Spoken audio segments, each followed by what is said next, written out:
So let's call the meeting to order, and let's start with the roll call. And so anybody that's not here, say aye.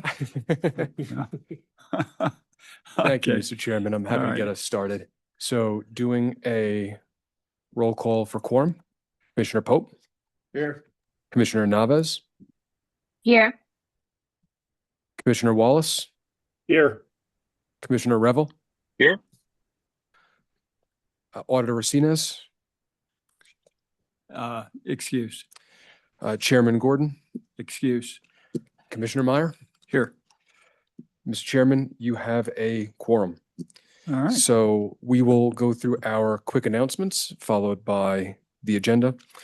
So our sign-in sheets are in the back of the room. If you are here in person, please do fill those out. We appreciate it. And for our disclaimer, key decisions pertaining to the Wyoming Stable Token Initiative will be made by the commissioners of the Stable Token Commission or the state legislature in public meetings such as this. Further, the only commissioners are those appointed by statute, the governor, or a majority vote of the commission.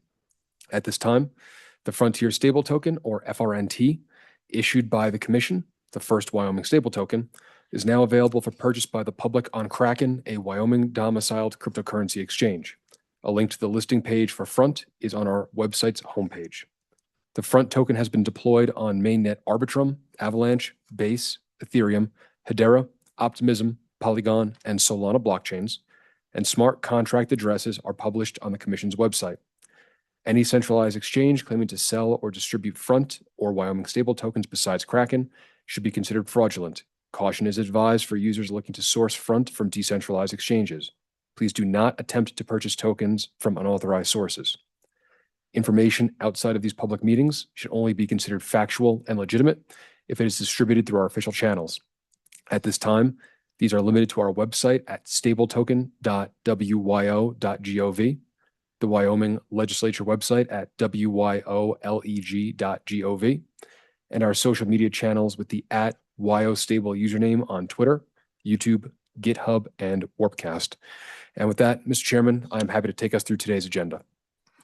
Okay. Chairman Paul, let's move on. Our first thing is updates and approvals on the meeting minutes. That is correct, Mr. Chairman. So in front of you, you have the meeting minutes for our prior meeting on February 19th, the 34th meeting of the Stable Token Commission. This was chaired by Auditor Racines. In terms of a high-level overview of the discussion, we had our standard roll call and agenda presentation. We approved the minutes for our 33rd meeting taking place on January 15th. We then reviewed the budget, including some software license renewals, paying for supplies, the Eidelman office, and my travel to Laramie to attend the JP Morgan Security and Resiliency Initiative meetings. We then had some discussion around the subcommittee that formed around the financial statements, particularly those that will be put forth in a GASB format. I did my standard update on the digital asset industry with a focus on the market structure bill. We had the preliminary results of our blockchain selection exercise, where we noted that 2 of the 4 networks that submitted their metrics appeared to have passed binary scoring for review, which again is followed this month by our independent review. We spoke about the launch of the Frontier stable tokens and the monthly attestation report for January, including an initial issuance on the Hedera blockchain for our internal testing. We discussed the further onboarding of licensed service providers, several other opportunities and hurdles in front of scaling the Frontier stable token. We talked at a high level about the budget session, which at that point had been just in session for a few days. Commissioner Meyer had asked about branded issuance of stable tokens for other states. And then we outlined some next steps and had public comment that allowed us to clarify the amount of front-end circulation and answer some questions about agency structure and oversight. And those were your minutes for February 19th, our 34th meeting of the commission. Move to approve. Second. Moved and seconded. Any further discussion on the minutes? All those in favor say aye. Aye. Minutes have been approved. Monthly budget review. Thank you, Mr. Chairman. So as usual, you have two longer pieces of paper in front of you. We'll go through the somewhat more legible one, which is our summary. For the month ending February 28th, we'll take it from the top down in the 2026 columns over to the right. So for February, our salaries stayed the same as they have done essentially since January of 2025. I will note that the benefits have stayed stable from January to February. If you recall last month's conversation, we had about a 25% bump from December into January for Social Security. So that number is still increased from last year, but is not increased from last month. We will continue to keep an eye on that, but we expect that to be static going forward. In the 200 series pertaining to travel, not much here. Again, we had called a travel moratorium through the end of last year and throughout the session to make sure we were on site. We did have a small under $250 charge for commissioners traveling out of state. That was for Commissioner Nava's one-day trip to present at the FinTech Exchange Conference at the University of Utah. That was a there and back trip. And since the session is now over, I'm calling a lift to our informal moratorium on travel, as I will be heading to DC next week for the DC Blockchain Summit. In the rest of the 200 series around support services, you'll notice a $30 charge for office supplies and printing. That was a stale invoice that we received from the A&I department around ID badges. So those are now paid for, two at $15 a piece. For hardware, software, and intangibles, that $442, that's essentially the standard going rate for all of the software as a service that the commission uses on a month-to-month basis, including the Zoom call that we're currently on and several project management systems. I would actually expect this to go down by a few dollars in the next month as we've deprecated Brevo, which we were using for mass distributions, email distributions. We've now, with the work that Stephanie Chan and our team has done, have been able to migrate to Gov Delivery. So we've got the same interface as several other offices in the state. And we finished that migration late last week. So that those costs will come down by at least a few dollars. In regards to the miscellaneous items, there was a February charge of $6.43. That was a small reimbursement for the purchase of the HBAR token on the Hedera blockchain that was required to power some of the transactions that we facilitate as part of our testing. That's the same kind of characterization that we saw in September when we were doing testing across other networks with cryptocurrencies we had purchased through Kraken. Moving down to our telecom sector, the 400 series, again, that $220 is for the team's phones and lines that are active. And in the 900 series, the only invoice that was paid out this month was in management services. That is our one-time engagement fee with Chain Analysis Government Solutions for on-chain analytics. That'll cover us through the end of this biennium. To note, again, we'd expect some higher charges here in the next month. Again, there's a 45-day lag on the invoices. So typically you see some activity just shifting month to month. But we are staying on top of all of that. And then one more note outside of the budget, but generally speaking, is that with the budget session now complete and visibility on the balance that we'll have, and we'll talk about momentarily, in the next biennium, we do intend to start renegotiating contracts for the next biennium with all of our providers towards the end of this month, because we do need to negotiate essentially 9 contracts concurrently. We're comfortable with the way that those contracts are currently structured. The AG's office has been a tremendous help to us in getting those across the line. But we do want to make sure that if we are looking to expand the remit of the agency in ways that we'll talk about as we discuss the Stable Token Act amendments, we want to make sure we have proactive conversations with all of our vendors to avoid having to do scope changes or change orders along the BFY 27 biennium. To close this out, I will note that commission expenses to date are $3,171,965 of the $5.8 million allocated to the commission, which is about 54.7% of the total budget. I will again note that the October expense in miscellaneous items for moving funds into stable tokens is essentially an asset for the commission. It is presented as an expense on this report because this is generated from the state's Wolves platform. So that money has come out of our admin account, but it's still an asset on our balance sheet. So that number is a little bit inflated. And realistically, we're probably closer to about 2.5 million of raw expense. But if you use that 3.1 number, the commission therefore has a remaining budget of $2,628,035 for the remainder of the fiscal year ending June 30th, or 45% of our budget is remaining for 16% of the biennium. So again, we've had a strong fiscally conservative outlook throughout the program, and that will be in place through the end of the biennium.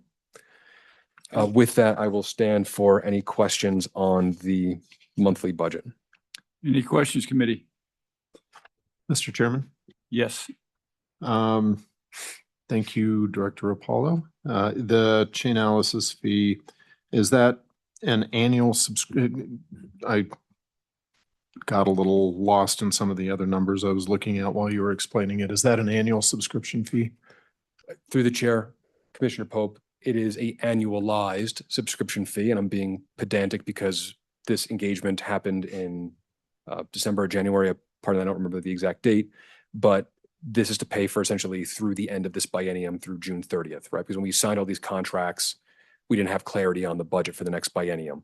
So we would expect that number to be larger in the following biennium because it would be for 24 months instead of 6 or 7. But that does pay for 5 licenses for the team across multiple different service lines. There's one called KYT, which is Know Your Transaction. There are several other analytical tools and investigative tools, and we work very closely with that team to make sure that we're getting all of our transaction monitoring in place, which has now been functionally done. It also includes training. So our team is getting certified amongst many of the different certifications that Chainalysis offers.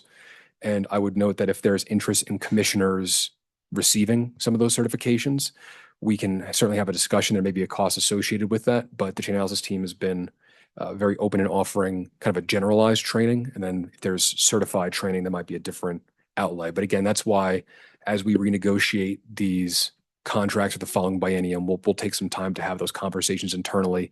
If there are other state agencies that want to get onto the platform more formally, for example, DCI or whomever, that is certainly an option. Follow up? Yes, Mr. Chairman, thank you. Okay, so you've got it classified under management services. Would it be better under software and other intangibles, or subscription costs, or even having its own potentially its own classification, since it's a material purchase, I guess? Through the chair, Commissioner Pope, they're being treated the same as any other third-party external vendor in the 900 series. If we wanted to kick that conversation up the chain, that'd be for the A&I team and the auditor's office as part of the Wolf system. This is how these are generated to us. So, but again, I will note that management services may make more sense because this, while it is a technology suite, there are also humans on the other side of this that are corresponding with us, helping us with training and onboarding, helping with investigation should those be needed. So there is a human component here that puts us, in my opinion, firmly in that management services section. Wonderful. And one final follow-up, Yeah. please. Okay, last follow-up, I promise. Then any idea what the cost will be for the next biennium?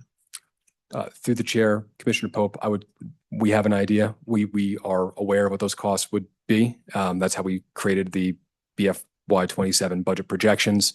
I'm not going to commit to that in a public forum because we want to be respectful of our partners for contracts that haven't been negotiated yet.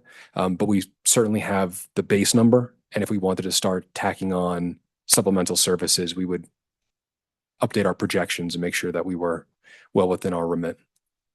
Thank you. I guess a little clarity for me in a couple of areas that Commissioner Pope brought up. The 900 series. So we've got different. So we got the attorney fees, IT, financial, and this one is under management services. Is that correct?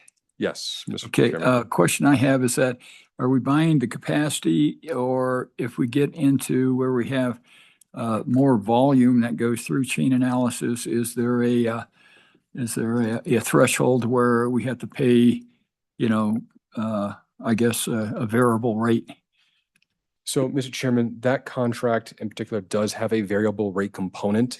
However, our structure kind of limits the instances in which that might occur. And to be specific, what I mean is, as with our structure, we're not distributing nor selling stable tokens directly to end users. If we were doing that, you would see potentially millions of transactions going back and forth on a monthly basis. Because we're corresponding directly with those licensed service providers, again, colloquially, those resellers of the token, because of those unilateral relationships, there's less transactions going through the tool from So our the side. resellers are, I guess, on the hook for any chain analysis services after they're basically on the resold product. Mr. Chairman, that is roughly correct. I want to be specific that the transactions are still monitored on our side. So that is something that we do, but that's not the part of the agreement where there is gating or volume-based pricing. Okay, all right. Thank you. Any further questions from anyone else out there? Okay, let's see none. Let's continue. Mr. Chairman? Oh, yeah. Mr. Pope. Should there be a motion to accept the budget report? Mr. Chairman, Commissioner Pope, we haven't done that in the past. So just throwing that out as context. Mr. Chairman, Yes. that is common among boards that I've sat on, so it'll be the pleasure of the chairman. If I may provide one more piece of Yeah. context, Mr. Go ahead. Chairman and Yeah. Commissioner Pope. One of the things we're about to just the next thing to speak on is the update on the GASB presentation and the progress there. Okay. Part of the thought that apologies for interruption, but I do want to just reiterate part of the conversation that's been had to date, which is what we're presenting here as a summary is what's in Wolves as expenses. What's being generated by our CFO, Joseph Saldana, was presented to this commission in a draft format in December, was the more complete totality of financials for the agency that consolidate on-chain transactions, which are not in Wolves, as well as the Franklin Templeton reserves data as they are our custodian and investment manager. So to give you your own data points back, Commissioner Pope, you had thought about punting that until we have a consent list where that is part of a consolidated package. So I guess what we have here is a budget summary. And if we were to approve something, we'd approve the budget summary, but it's not audited. It's just a summary. The GASB probably won't be audited until, I know we don't have to put ours in our shop until the end of October, November 1, basically end of October. It has to be, all wrapped up with a bow and ready for the audit. So I'm assuming you're on those same time schedules. You want to have, I guess, a draft, relatively early in the first part of July, but then you go in and you make sure that it's right the next 3 months. Mr. Chairman, that is absolutely correct. The discussion on our side has, pardon me, just trying to get online here. The conversation on our side around GASB, and I guess we're just going into that update as we speak. So we've created a financial statement subcommittee with Commissioner Pope, Commissioner Wallace, Auditor Racines to oversee the creation of the GASB financial statements. Because we are the first government agency going through this, we are taking kind of a longer tailed approach. We wanted to make sure we started this process again in December. So we've got a 6-month run up to get this work correct by the time that June 30th date hits, of which we will be having to report on audited financials. And then by the time June 30th hits, like you said, early July, we should have V1 already in place for review and discussion with the network firm, which is our audit partner. Yeah, so would this be characterized as a cash flow or a pro forma budget, summary budget? How would you categorize it? So with Mr. Chairman, I would defer perhaps to, well, Commissioner Pope is putting a finger up, so maybe to him, because Mr. there's different Chairman. names for these reports that always escape me as someone who is an audit. Okay, so this is a under GASB. cash-based report, and you can, and one of the ways you can tell that is that the Chainalysis amount is all lumped in one month, whereas it provides a benefit across multiple months and multiple periods. Yeah. And then one of the fun, for an accountant, it's fun, issues that we have to deal with is that the entire industry, stablecoin and stable token industry, is a GAAP-based industry, and financial statements are presented on a GAAP basis. Yet we are a government-owned entity that also has to present in GASB format at some point. And so we have to figure out a way to make if we're going to provide monthly reports, it is our desire to be transparent first, and second, to conform with industry standards and make it comparable to other companies within the industry. So we're walking a bit of a tightrope here, and that's the discussion that we're having. In what do we present monthly? What do we present at the end of the year? How do we conform it then to GASB and for the main state audit? And lots of great, incredible issues to tackle. I love it. So I'm sorry. No, that's okay. I look at my business and we try to get everything monthly, and we project what the monthly thing is going to be.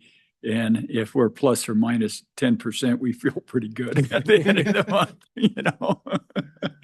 So, okay. I was kind of looking at, if we're going to, I guess we can, if there's any motion or anything at the end of it that we could maybe go through, and that we've had the monthly budget review was presented, and I guess and explained by the director, and maybe that would be something that we'd say, just so that we know that it's all this stuff has been taken care of. And you might be able to just do one motion as far as the agenda items were presented in order and explained by the director. And so if you don't get all the agenda items, we'll probably say except for. Okay. All right. Okay, let's continue. Thank you, Mr. Chairman. So questions there? Okay. next on the list, we have our stable token industry update. So despite the volatility in the overall digital asset and cryptocurrency sector, stablecoins market cap has been holding steady around $300 billion, up 35% from this time last year. And transfer volume has been $9.74 trillion over the last 30 days in stablecoin transactions.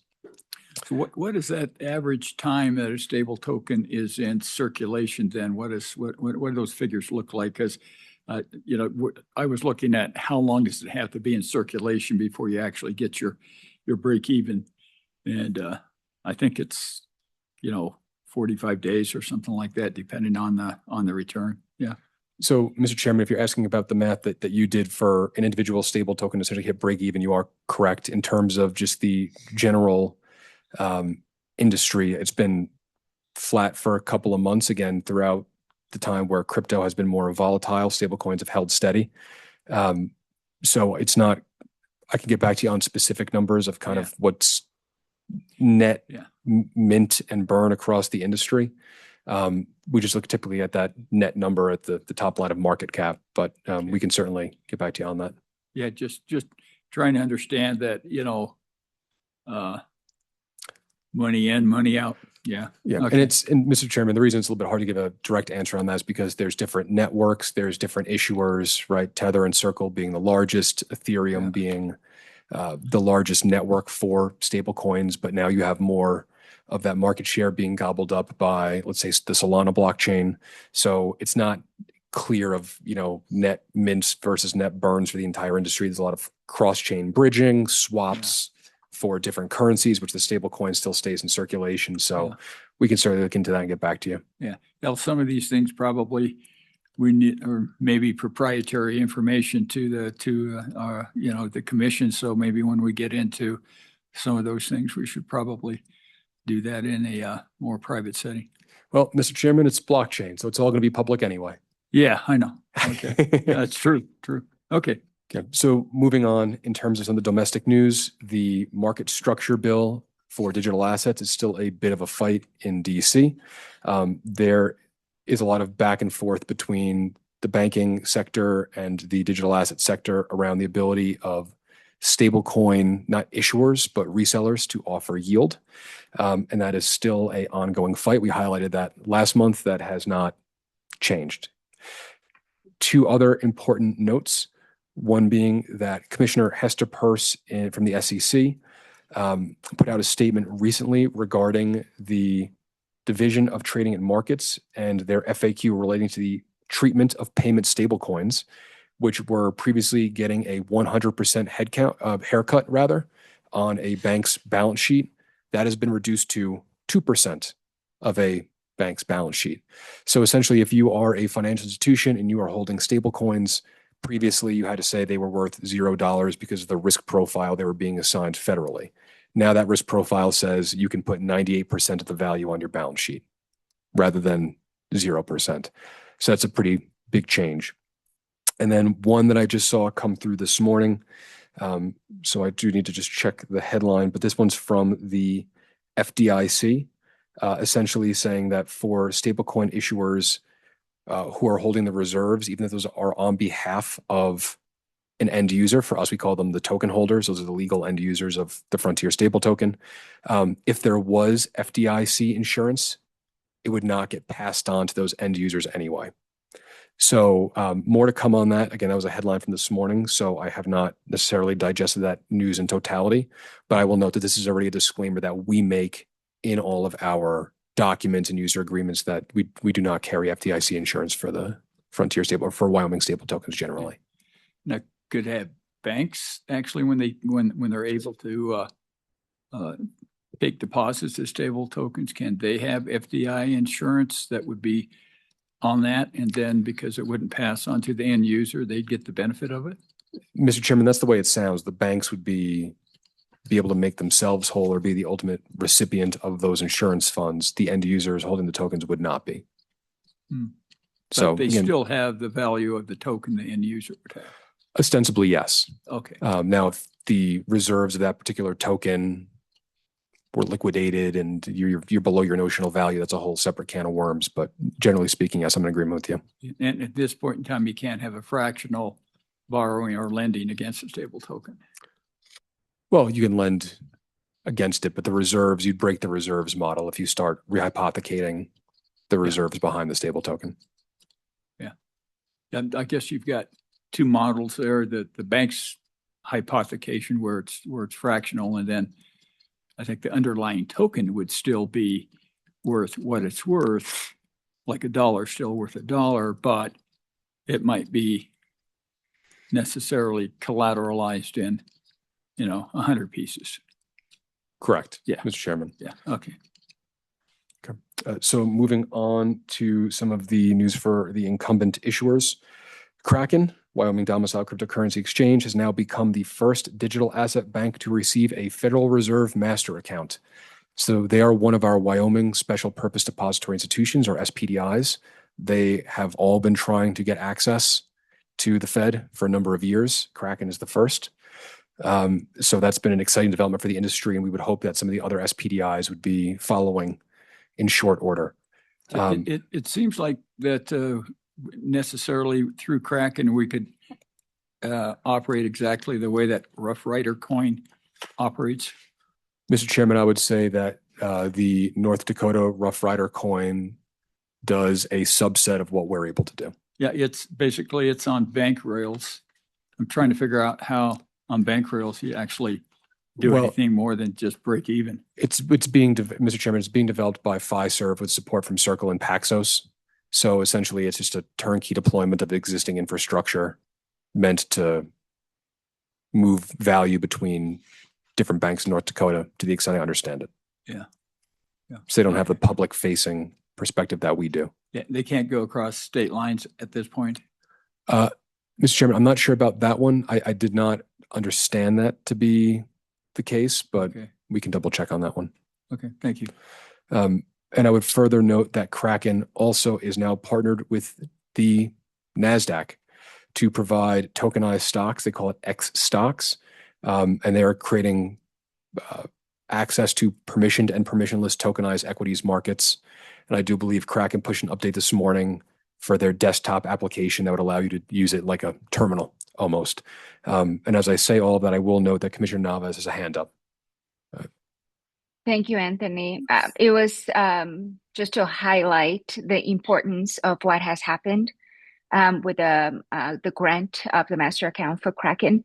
This is something that we know the industry has been working on, at least for the special purpose depository institutions for a while, but even more so for the fintech industry overall for decades. So the new perspective the federal banking regulators are taking in this industry and actually enabling technology and the betterment of financial services is just really incredible to see. We hope that Kraken is the first of many to secure master account, and that the Federal Reserve System and the federal regulators continue pushing for technology advancement and for more services to be offered to banking clients. But Kurt, to your question, and just reiterating what Anthony was saying, comparisons between Frontier and Rough Rider are really apples, not apples to apples or apples to oranges. These are completely different products. So while they're being issued by a state of the United States, that is pretty much the only thing that we can say that they have in common. Their operations, their use case, how it's being issued and how it's being managed is completely different than what we do. So, Anthony, perhaps we could do some little research, have our interns do a little bit of research into Rough Rider and distribute to the commission so our fellow commissioners can be informed of the content of that token, and then we can assess whether we need to look anything further for our own token. It seems like it's a blockchain that doesn't use the blockchain. Mr. Chairman and Commissioner Navas, I do want to make one comment here, which is it's not launched yet. So there's still a lot of questions about what they're able to do. We are still far afield of everybody else who's talking about this, working towards a launch. We are the only one with the token in market. So there's only so much we're going to be able to find on a issuance that is. Yeah, the treasurer of North Dakota, when I saw him last week, puffed his chest out and says, "We've got one." I don't know, So we'll see what it is when it is, and we'll probably know more about it. The banking thing with some thing there. I'm still wondering or not whether the bankers are going to charge us $600 to actually go to their deal. Oh well, that's the way that goes. Okay, Thank you, Anthony. Thank you, Commissioner Navas. Just keeping an eye on the clock and moving us forward here. The last thing I wanted to note in terms of the industry was that I believe just yesterday or Tuesday, MasterCard announced its crypto partner program with 85 different partners working to connect on-chain payments with banks, merchants, and global commerce. So that's something we'll be looking into as well, potentially getting integrated into that solution. A number of our partners are already part of that tech stack. So more to come on that. Again, this industry moves quite quickly. I think about half of what I mentioned has happened in the last 72 hours. So we will continue to stay on top of all of it and move forward as we can. Any questions on any of the news or anything going on with the industry? Okay. Hearing nothing, I will move us on to the next topic, which is the daily attestation demonstration. So one of the things we've been talking about moving towards along the way is what we call real-time attestation, the ability to demonstrate the amount of Frontier stable tokens in circulation or any number of Wyoming stable tokens in circulation in real time and the reserves that back it. This is not something that any stablecoin issuers of note have. I would say Circle does a great job with their transparency page in terms of, putting their monthly attestations out and having, some good real-time data regarding their reserves. But they don't have the level of disclosures that we are working to move towards. So we've been working with our partners at the network firm to put together this module. They call it Ledger Lens. and we are looking to roll this out publicly by the end of the month after a few weeks of stress testing on our side. So this is online. I'm going to go ahead and pull this up on the screen. So for those in the room, it should be on either side. And then Steph, let me know if anything sharing wise goes sideways.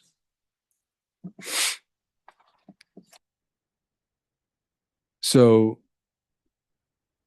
this is our transparency dashboard. If you come to this website, again, this is a staging website, so it's not live yet. Again, we are still testing this. But if you come to this website, the first thing you could see is the proof of reserve summary. On your left, you see the total token supply of 1.47 million front. It's dollarized there. We'll make sure that's FRNT. But again, this is a demonstration, so a couple things will be out of place, but the point is the data is flowing. So we have 1.47 million tokens in circulation. Our total reserves are 1.48 million. And that means the excess reserves are about 17,000. So we have a monitor that tells you how over collateralized we are in real time, as we do have that statutory obligation to be 2% over collateralized. If you pull down some of these chevrons underneath, you can see that there are real-time tests going on in the background. For example, one is tenor. As the network firm receives data from Franklin Templeton, particularly Fiduciary Trust as our custodian, they have automated checks that all of the treasuries and all of the repurchase agreements meet our statutory limits. So there's no treasuries over 365 days to maturity. There's no repurchase agreements with 30 days or more till maturity. That's all automated checks. If that breaks for whatever reason, these reports will freeze until we resolve the issue. So if we're going to put that in a decimal, what it would be 1 point what? I know I saw tether flash across the screen here a week or two ago, and it was 1.000001. So I don't know whether we're $1 and where's our decimal at? So if you look at the screen, we're going to go section by section. So this is the supply by blockchain. Yeah. And you could see the 8 different networks we're on. You could see the smart contract address. So if we were to click any one of these, you'd be able to see that data. You'll see here that we're matching decimals because we're comparing this to our dollar data coming out of Franklin Templeton. Right. We're going out to 2 decimals. So you see for Ethereum here, it's 95,056.65. But on all the chains, if you look at the blockchain data, we go out to 6 decimals for all of them. So we have more granularity there. And so I guess I could do the math here pretty quick. Mr. Chairman? Yeah. May Yes, I? go ahead.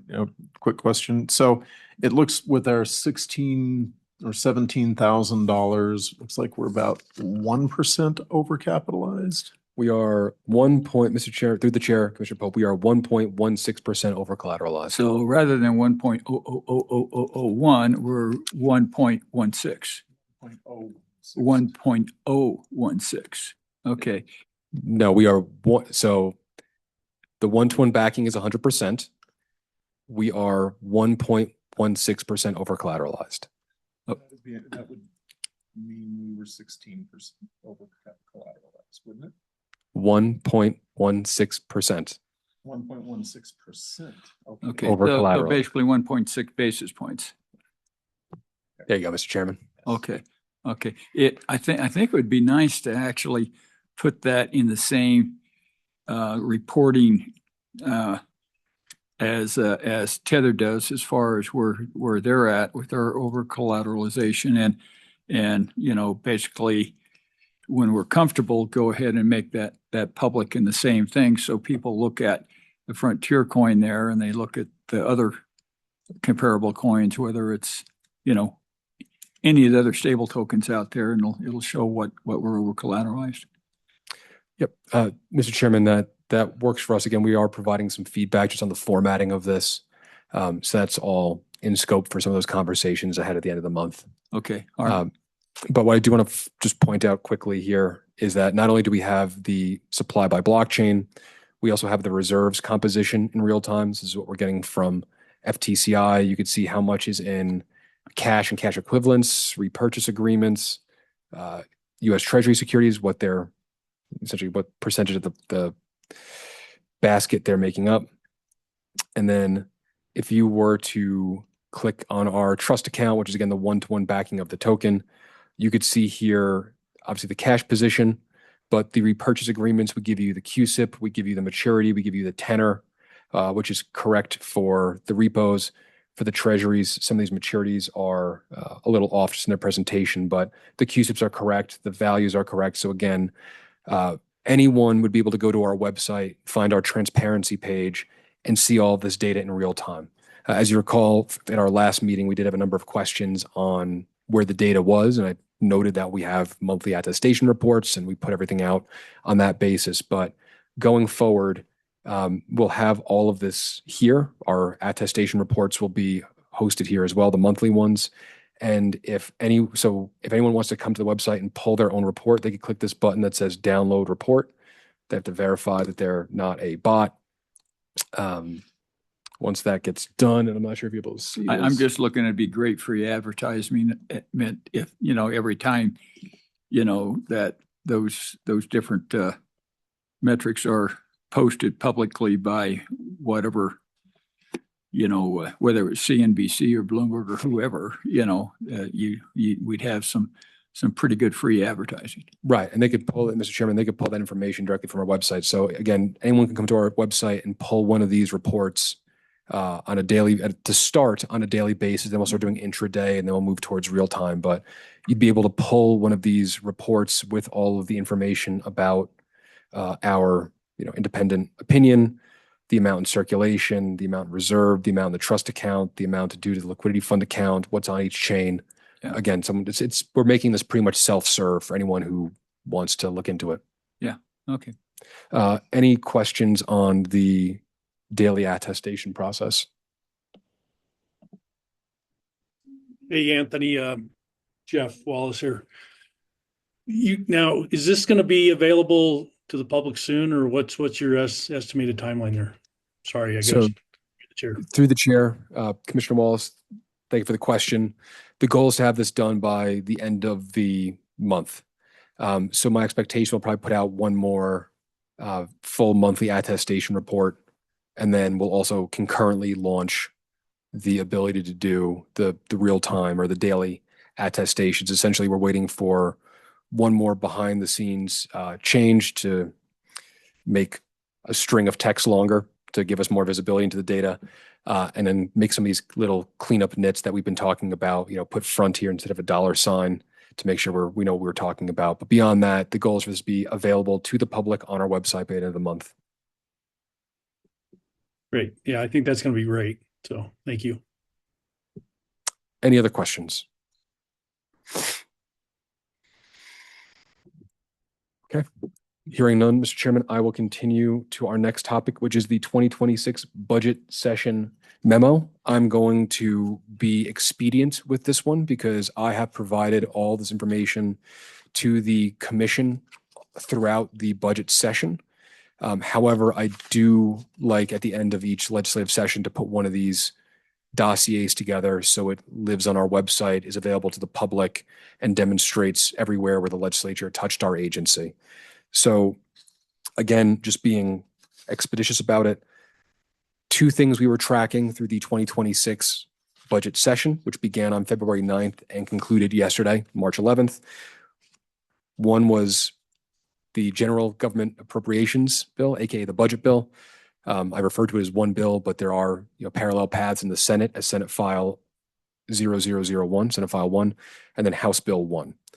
The other bill we were monitoring was the Wyoming Stable Token Act amendments, as those have some critical impacts for us going forward.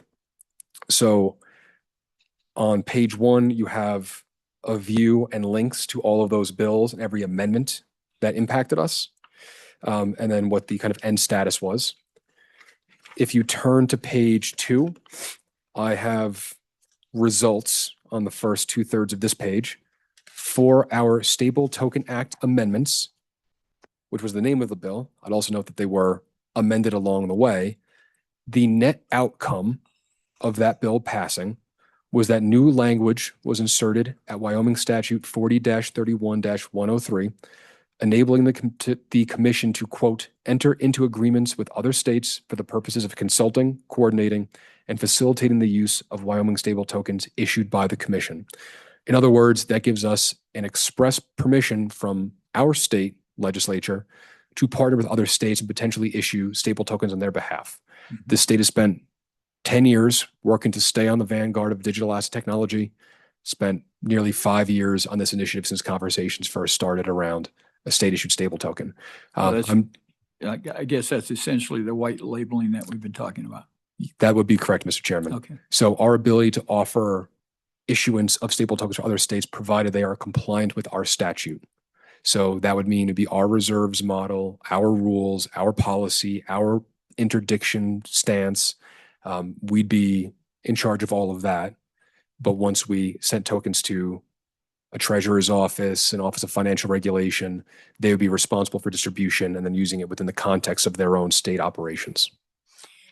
So they're going to have a parallel vendors like we do, or it would be, Mr. Chairman, it'd be the same vendors. That's part of the offering. Part of what we're trying to accomplish here is creating a turnkey, again, white label solution for other states. Yeah. If they had to go through procurement, if they had to go through vendor selection, and some may want to be very clear, that would take time. They would need to build, they would need to create the statute and then bring the team on board. And I'd remind this commission that we are still the only state agency dedicated to issuing digital assets. Right. And we have a world-class team working on it. Yeah. I was thinking how that would actually work is that they wouldn't have to have, I guess, parallel contracts or anything. We would handle all of that, and our arrangement would just be a service fee, and then essentially they don't have to do anything except for have an enabling act that allows them to contract with us, Mr. rather Chairman, than all of that stuff that we have in statute. Mr. Chairman, that is exactly correct. That's Okay. when we were talking about the contracts earlier during our budget review. All right. I mentioned needing to sit down with our partners and talk about what it looks like to expand the scope. Because just taking Fireblocks as an example, which does all of our back-end infrastructure, we have several vaults right now, as we call them, different digital wallets where we have different assets going in and out. We would use that platform to segregate different assets for different states potentially. Yeah, I think where we'll have to be very clear is the type of contract that they have with their vendors and their resellers, and how that would function. So we don't get crosswise of how it comes back to us. Exactly. Okay. All right. Thank you. Thank you, Mr. Chairman. So in addition to other language in the Stable Token Act, new language at Wyoming Statute 40-31-106A now enables the commission to invest funds into a 17 CFR Part 270.2A7 account, aka a 2A7 fund or a money market fund under the SEC. That is an option for us, not a requirement. So we still have cash, U.S. Treasuries, repos with those limitations I mentioned a few minutes ago. But if we wanted to move into a money market fund type model with reporting around it, 2A7 fund is what Circle has with BlackRock, right? So putting us into parallel with the largest and most regulated domestic stablecoin issuer.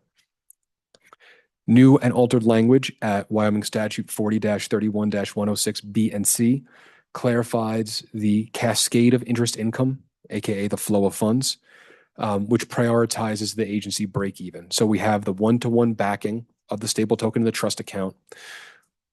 The old version of the statute then required the over-collateralization first before funds came back to the agency. What we had flagged is that because that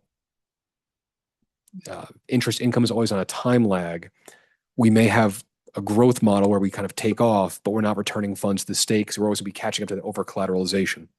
So being that the position of the legislature was to make this agency self-serving, quicker, on a more rapid cadence, they moved this flow to clarify that the agency will essentially pay down its biennial obligations first, and then we can over collateralize until the cows come home.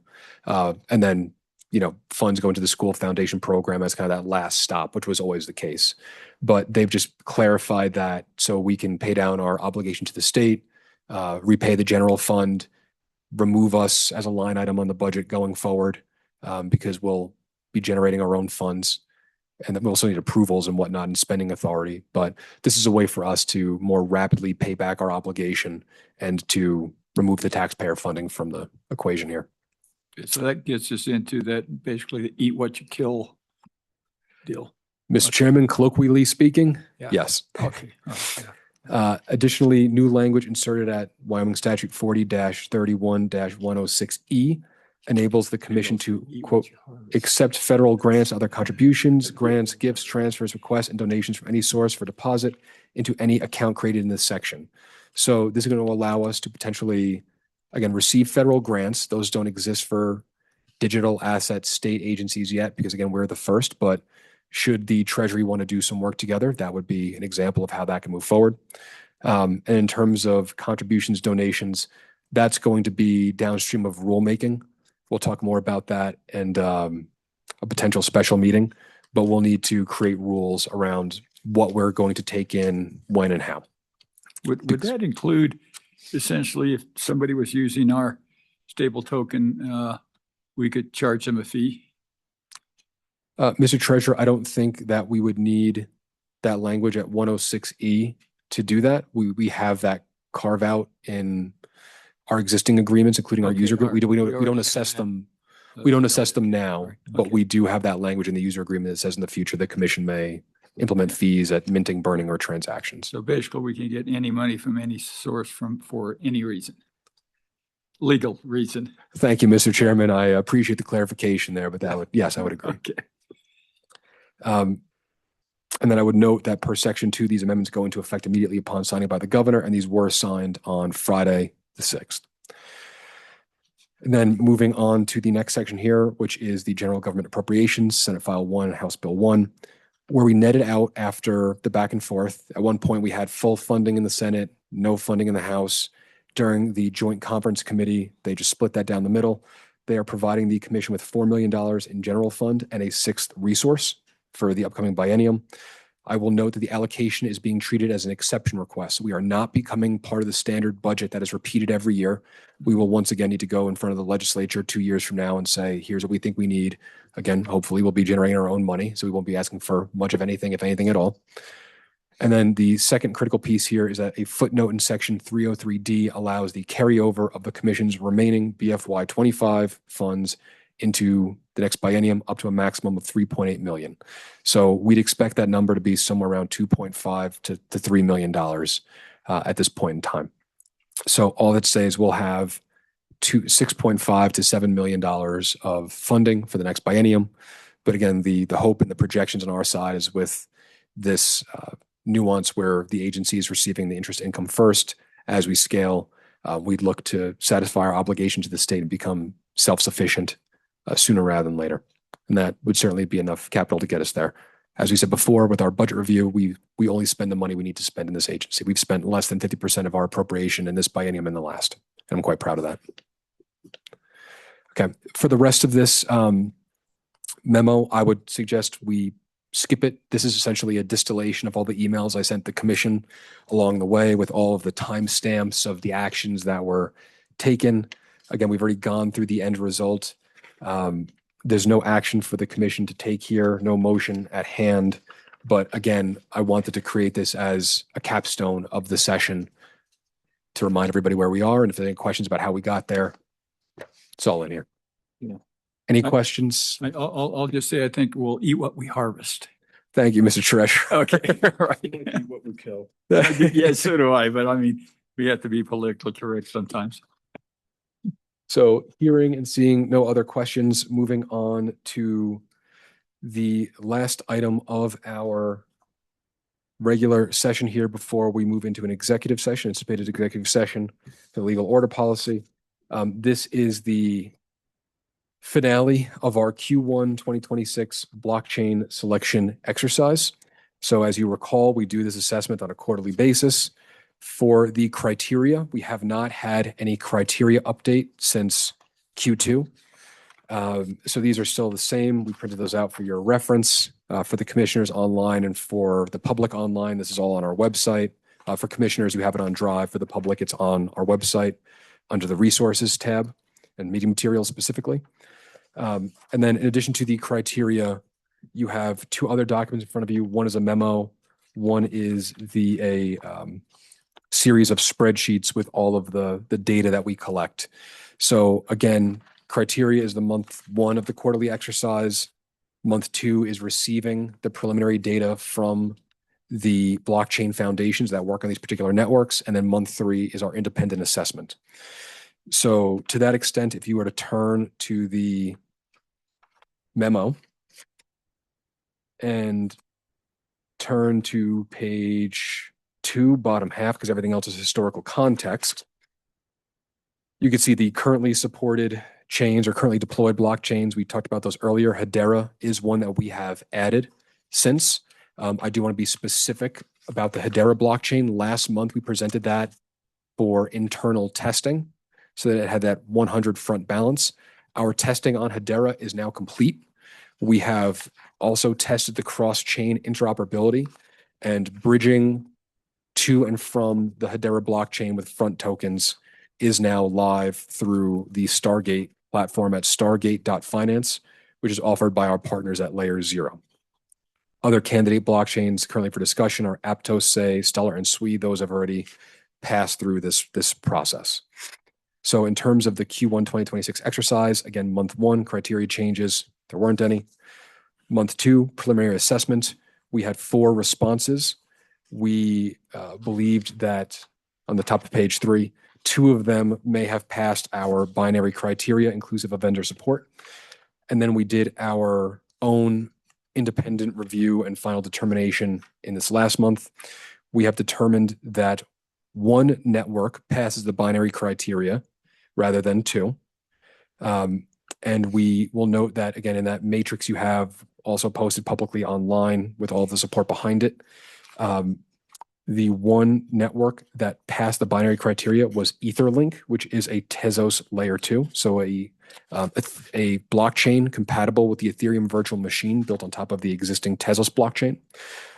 They passed our binaries and they scored 22 points between our scoring criteria and all the additional benefits or subtractions for concerns. So they scored 22 points, and for our agency to recommend networks as candidate blockchains, they need to receive more than half of the points available. So with 41 points available across the criteria, that means the threshold is 20.5. So if you get 21 or more points as a score, we as an agency would recommend that network become a candidate blockchain, but we do leave that ultimate determination to the commission. So the director's recommendation is a motion to approve the addition of Etherlink as a candidate blockchain on which Wyoming stable tokens may be launched in the future. And again, that is downstream of all of our binaries, including on-chain analytics, so we can see the activity on those platforms. They are compatible with all of our existing vendors. There's no additional build out or fees required. And if you look at, again, we don't need to go through all the data, but in terms of scoring and additional benefits or concerns, they do a lot of work in the emerging technology sector. They've got a number of real world asset projects, including the tokenization of uranium on the platform. So with that, I know we went through that somewhat quickly, but I'm happy to stand for any questions and potential motion. Is half a good number? Because I mean, it's better than our school kids do at 43% proficiency, but are they only 50% proficient, or are they just they're 100% proficient, but they do better than others? Or how would you? I'm just wondering if that's a high enough score.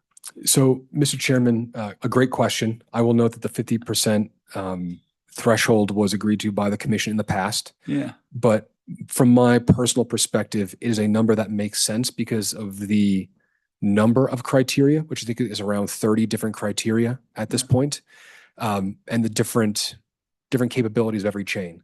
Again, the data is public. This chain doesn't particularly have a large number of users, But of those users, they are working on more institutional use cases. Again, real world assets or RWAs being one of them. Yeah. So it becomes kind of different strokes for different folks. And you weighted some of those, I think that, I mean, the one, if you can't freeze and seize, that's a binary one. Yeah. So, Mr. Chairman, you're referring exactly to our binaries, right? You need to Yeah. pass through 6 binaries to even be assessed for scoring. When we Okay. get to scoring, we don't put any weights on anything because, realistically, who's to say that, again, the number of users should be 10%, but the transaction finality should be 2% of the weight. Okay. It just depends on what use cases you're looking at because blockchain can do so much. That's why it's a very open process. There is this plurality of points.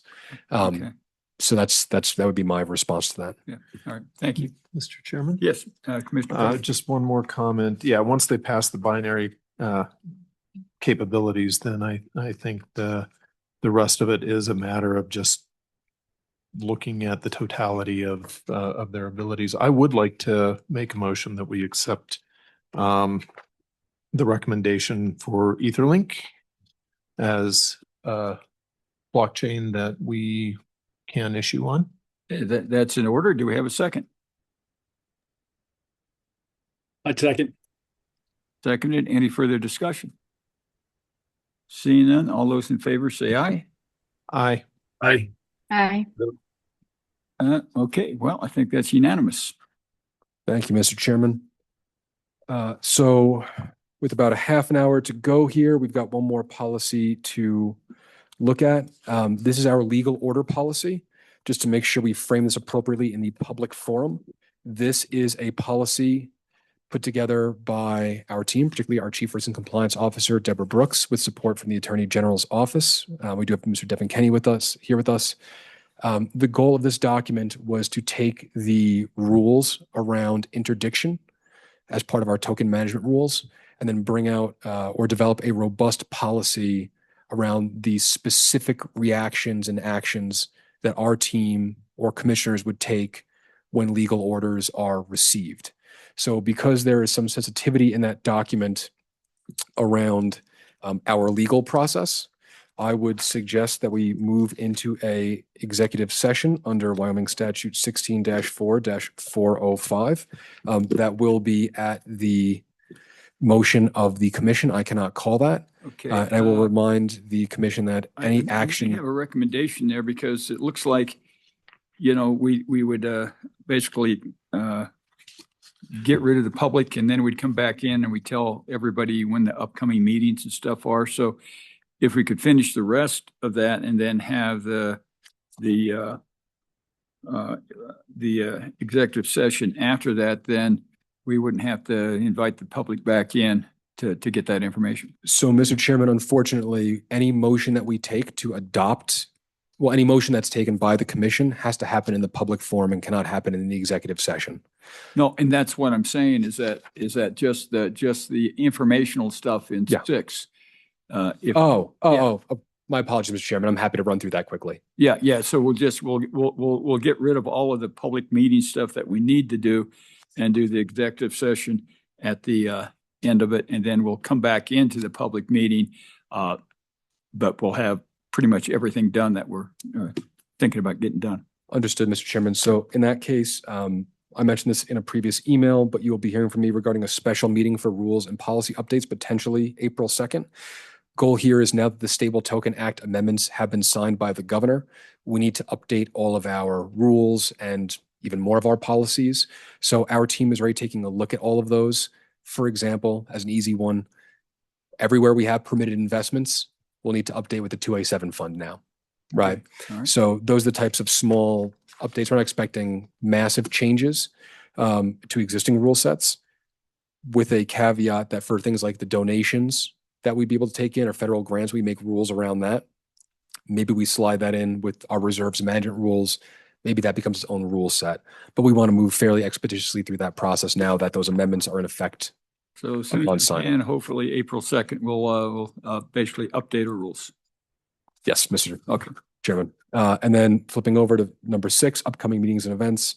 We have the DC Blockchain Summit on the 17th and 18th. I will be attending with our CFO, Joseph Saldana, as well as our Chief Information Security Officer, Keith Lawhorn. I will be coming back to Casper after that to speak at the Wyoming Bankers Association Stablecoin Summit. There's a lot of interest in what's being developed between us, the Bank of North Dakota, and the Rough Rider coin, what the community banks are seeing and how they can get involved with this. I will be presenting first that morning. Yeah, Jeff, are there going to be any what would be characterized as educational scholarships for the Bankers Association Stablecoin Summit? I necessarily don't want to have our, I guess, the treasurer's office or this commission pay $600 to go to it. I didn't know whether or not you guys were going to have an educational scholarship. You would have to check with the Wyoming Bankers Association on that one, but I didn't think they were that high. I thought it was like a $295 fee, but maybe that's for members. Yeah, for non-members, it was 600. For members, it was 295. Yeah. Mr. Chairman, just to be clear, I can, I'll go ahead and get a hold of Director, Scott. go ahead. so Yeah. just because I'm speaking, it's a different arrangement.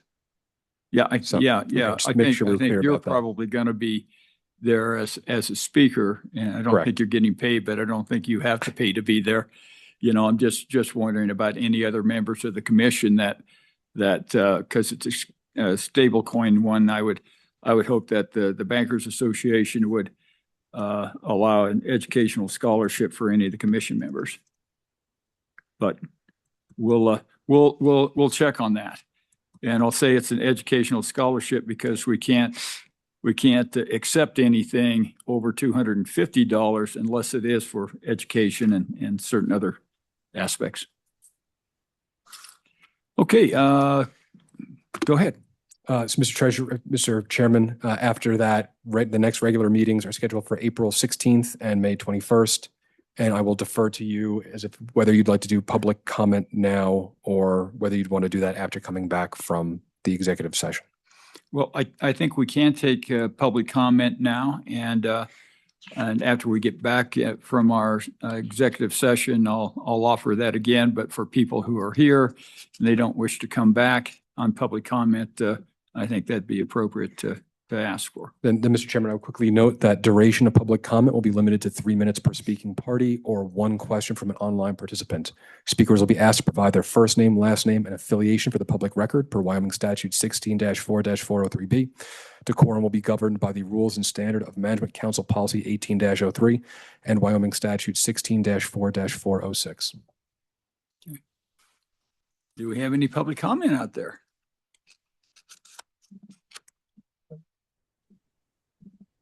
Hello.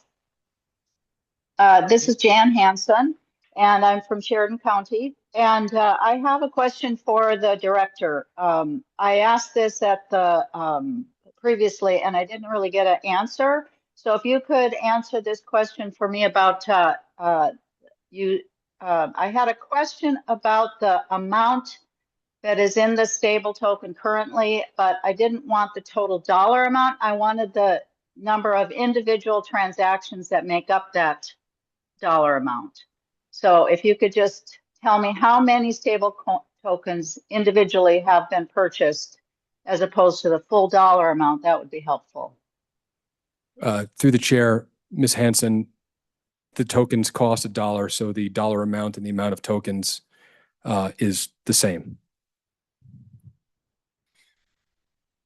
which is 1,455,065 tokens, which is the number that we discussed around the attestation report, both in our last meeting and today when I went through that demonstration.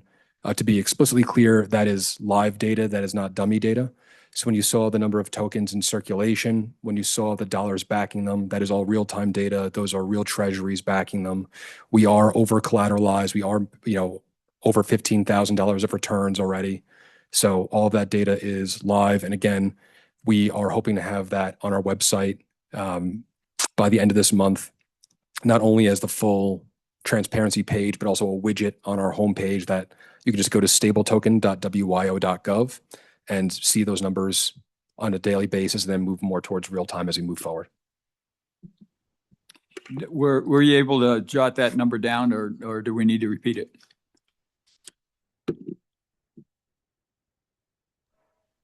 I was muted there. Sorry. That did not answer my question at all. I understand the total dollar amount. I understand that, it's 1-to-1. I get all of that. I'm just asking you, how many customers make up that $1.4 million you have?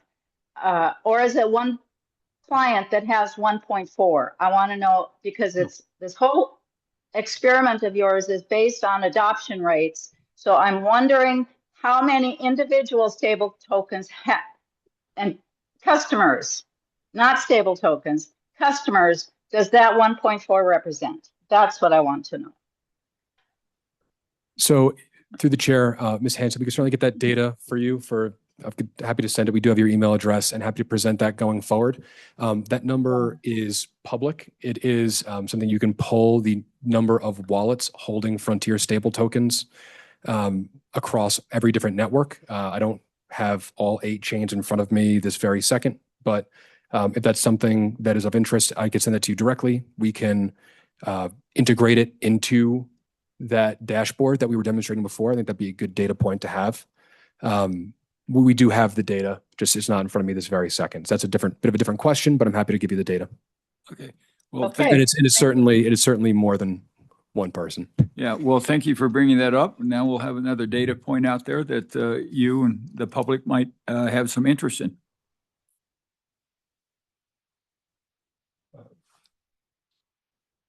One more online. Okay, all right. Who else we got? Hi, good morning. My name is Stefan Molbauer. I'm head of youth government relations for CERTIC. Thank you very much for this forum, and thank you very much for the roll-up of the news. Just one question, Director Apollo. You were talking about the ongoing market structure discussions and the discussions on the yield questions. Could you add some flavor onto how that discussion influences, if at all, your rollout and the anticipated uptake of the front token? So through the chair, Mr. Muehlbauer, I hope I got that right. It's a little hard to see your name from a distance. There's no direct impact on us at this point in time. The Genius Act, which is being somewhat, in my personal opinion, being relitigated as part of the market structure bill. The Genius Act does not allow permitted payment stablecoin issuers to issue rewards or yield directly. That is something that's now being passed on to third-party providers like exchanges, and that's where the fight is currently happening on Capitol Hill. If you were to review the Genius Act, you would note that in Section 2, Definition 24 of persons who are the issuers of permitted payment stablecoins under the Genius Act, that it covers individuals, banks, trusts, fintechs. It does not cover states. So I will leave that where that is. And on top of that, we've noted in these conversations before that our agency is evaluating our ability to pay yield, whether that's through the current statutory framework we have, or that would require updates over the interim that would be rolled out next year. We've talked about that in these discussions before. If we were to investigate that, that would require us to leverage federal exemptions offered to states for yield, i.e. the way muni bonds work. But there are also perhaps more considerations around the state constitution and state statute that could be potential limiters or enablers. So all of that to say is it's a long-tailed conversation. We certainly understand that if yield is not something that could be offered by other issuers domestically, it's going to become a hot topic for us, but it's not something that we can rush into. We have a compliance forward framework here, and we'll be taking our time over the coming months to continue assessing the appropriate legal, financial, and technical solution, if any. Yeah, and I think we probably would have a token, but it wouldn't be that we probably wouldn't put yield on the Frontier token. It would probably be a different token, that would be named and distinguished from the Frontier token. So it doesn't really affect the Frontier token, as Director Apollo said in that rollout. It's something that might be in the future, and we're keeping our eye on what may or may have to happen for that to occur. Essentially, it probably isn't at the top of our list of things that we're working on now. We're gonna, I think, stay focused on the Frontier token, and basically we'd want to have a lot more input, I think, from the public, from our prospective partners, which hopefully that will include the financial institutions, the community banks and such, that and how that may or may not affect them, and how it may or may not be able to work for them. But those are all questions, I think, that are going to be, contemplated and asked and answered in the future. Thank you very much. I appreciate it. You bet. Anybody else out there? Okay, so I think that we've completed all of our public business. Is that correct? That would be correct, Mr. Chairman. Okay. At this time, then, see no further public comment. I think it'd be appropriate for a motion to move into executive section per WS 16-405 to accept legal Legal advisement of the Attorney General's Yeah. office, yes. Mr. Chairman, I would move. Seconded. It's been moved and seconded. All those in favor say aye. Aye. Aye. Okay, would we please make the room and the website secure for an executive session?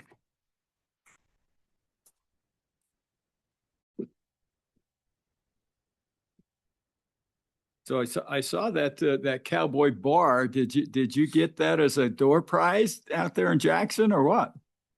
Me, Kurt? Yeah. This is it's a local artist. A So local I'm artist. I'm supporting our local artist community. So There you go. Yeah. Well, the next time I'm up in Jackson, I'll have to say hello. yes, please do. Please We do. actually please have do. an employee up there working there now, Tom Chapman. Oh, okay. I didn't know that. No All Tom right. or me. Yeah, he's doing our hedge funds and doing a really good job of it. Oh, I should meet him in person. Maybe Joe and I will grab coffee with Joel him. knows Tom. Yeah, absolutely. Yeah. Okay, I don't see anybody back enough for a quorum. I don't know if anybody's showing back up or not. So Joe is on the line with us. I think we just need Okay. Jeff. We're good? We're good. Yeah. We're good. Okay. All right, we're back in order. Let's see, I guess I think we've done all of our upcoming meetings. Do we have anybody online from the public that wanted to comment?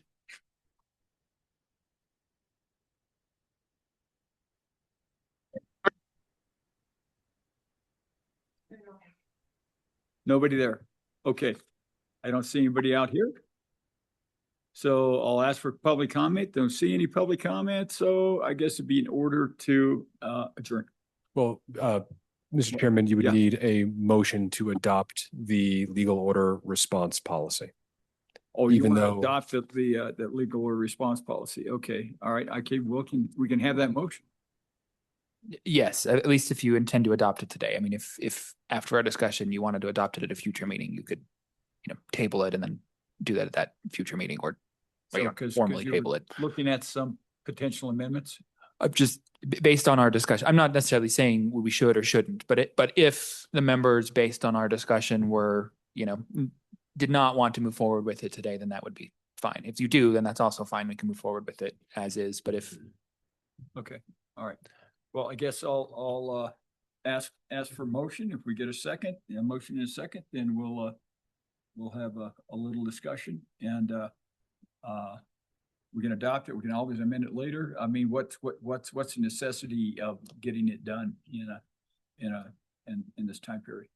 Mr. Chairman, if that's to me, again, just reiterating Mr. Kenny's point, it is the determination of the commission whether you want to adopt the policy, but if we get any kind of legal orders that we would need to respond to between now and X time, it would be approved in the future. Yeah. it would be helpful to have a legal order response policy there. We're not expecting Okay. any. All right, okay. We don't have any. Yeah, but so just I in guess case. we are up for business, so we probably ought to have something and Right. and if we need to polish the apple, we can do it later. Yeah, okay. All right, Mr. Chairman, I make a motion that we adopt the policy as is with a preference for potential amendment at our next session, at our Okay. next meeting. all And right, okay, that's understood in order. Do we have a second? I'll second it. Okay, it's been seconded. Any further discussion? Seeing none, call for the question. All those in favor say aye. Aye. Aye. Those opposed, same sign. Okay, that has been adopted unanimously and we'll move forward. Any other thing out there for the good of the team? Nothing else, Mr. Chairman, other than response to Commissioner Pope's motion that we do expect to have a special meeting between now and the next regular meeting where we will be looking specifically at amending a number of policies in reaction to the statutory updates. Right, and that's basically, we're gonna try to target that on April the 2nd. And would that be a Zoom meeting or in person? What's I guess probably just a hybrid again. Yeah. Mr. Chairman, I'll look at schedules and Yeah. that will help with, location and whatnot. Okay. Whether to float that first, All right, then we'll okay. get to it. All right, well, everybody, thanks for the meeting, been informative and moving straight ahead. Sounds good. Mr. Chairman, I Yeah. move that we adjourn. All right. You've heard the motion. We don't need a second on that, do we? Yeah, sure. Okay. I'll Got a sec- second it. Okay. All those in favor say aye. Aye. Aye. I think that was unanimous right there. Okay, guys. Thanks again. Thank you. Thank you all.